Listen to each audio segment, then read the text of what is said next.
Barangay Katmon mga idol, Silago Sardin Leyte mga idol, no. Tingnan niyo mga idol, oh. Itong barangay na to mga idol, nasa gitna ng kagubatan mga idol. So kahit mainit mga idol, hindi masyadong mainit dito kasi puno to ng mga kahoy. Ito mga idol, oh. Ito, no. Marinig ko, marinig. So ito yung ano mga idol, Barangay Katmon, Silago Sardin Leyte mga idol, no. So ang daming puno mga idol. So malamig dito mga idol. Di mo na kailangan pumunta ng Baguio City mga idol kung gusto mo ng preskong hangin mga idol. Punta ka lang dito sa Barangay Katmon, Silago Sardin Leyte mga idol. Shout out kay Miss Bisa Arenas ng Barangay Pinamanagan mga idol. Shout out din kay Miss Jubinsya Blauta ng Barangay Himpipila mga idol.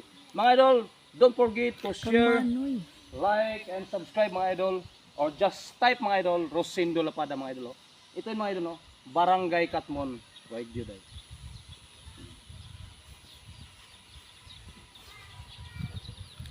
Kita? Okay na.